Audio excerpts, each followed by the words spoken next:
Gordon had travelled all the way up to London with a passenger train. He was looking forward to the trip back home.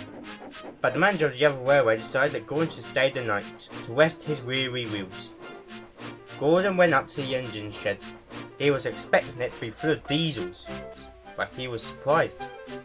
At one end of the shed was a green engine Gordon hadn't seen for a while. "Hello," he said. "Are you Alice?" The big green engine was surprised. "Gordy," she said. "Yes, it's been far too long." The two engines were old friends who used to work together. Gordon was surprised and happy to see his old friend. They started talking into the night. Gordon told her how he was rescued by Sir Topham Hatt and brought to Sodor, and Alice told Gordon how she ended up on the other railway. "My railway closed down. Now I stay here. I only come out for special trains. Sometimes I stay in this shed for a whole month." Gordon was surprised. "Well, we can't have that," said Gordon, and he started making a plan. Next day, Gordon spoke to the fitter, who volunteered to look after Gordon while he was in London. Once he told the fitter his plan, the fitter ran off and started work. Later that day, the fitter went out to a post train on its way to Sodor and posted a letter. Alice asked Gordon what was going on, but Gordon decided to keep it a surprise. Later that day, the fitter was lighting Gordon's fire. He asked if they can light Alice's fire as well. The fitters decided to do so.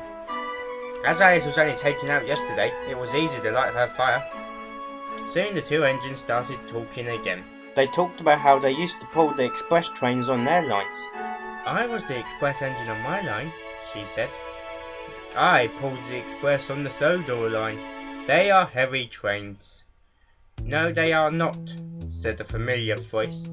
Around the corner came a Class 40 diesel that Gordon remembered all too well. "You," he said. "Still causing trouble, are you?" he asked. The diesel smirked.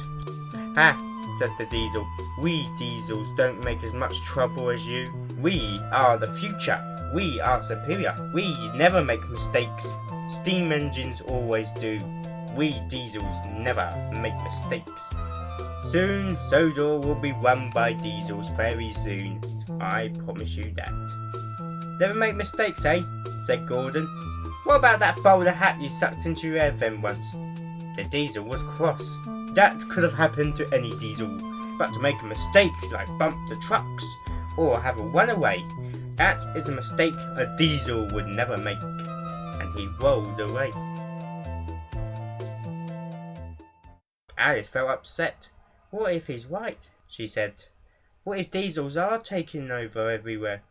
"Don't worry," said Gordon. "That will never happen on Sir Topham Hatt's railway." But Gordon was cross the Class 40 diesel, and he wanted to pay the diesel out. But unknown to Gordon, he had no need to do that. Later that day, two diesels had broken down, so the Class 40 diesel had to take their passenger train. "Now look at me, Gordon and Alice," he said, "and I'll show you how a diesel does his job." And the diesel rolled up to his coaches. Then there was trouble. The Class 40 diesel went too fast and too hard. He bumped the first coach and derailed it.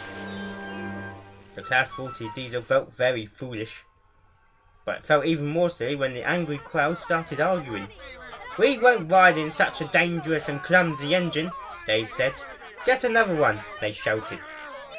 So the Class 40 diesel was told to go back to his sheds. Gordon and Alice were trying not to laugh. "I thought diesels never make mistakes," said Alice to Gordon. "I know," said Gordon. "I think the words he is looking for are, 'Oh, their indignity.'" The diesel went quiet and pretended not to hear him. The manager went up to the diesel. "You bad diesel," he said. "Now thanks to you, those passengers are saying bad things about my railway. And you've broken the coaches. Now we can't get those passengers home. We'll have to refund their money." But Gordon spoke up. "What if I pulled the train? I've still got my coaches, and I'm sure Alice wouldn't mind giving me a hand." Alice was surprised. The manager thought about this. It was the only solution that came to mind.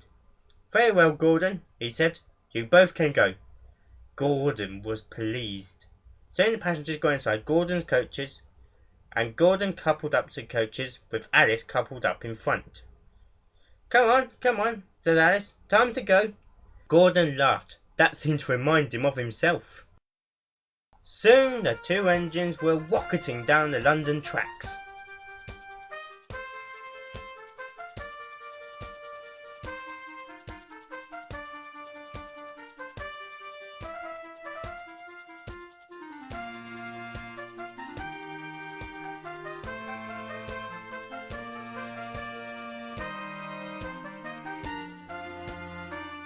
And into the English countryside.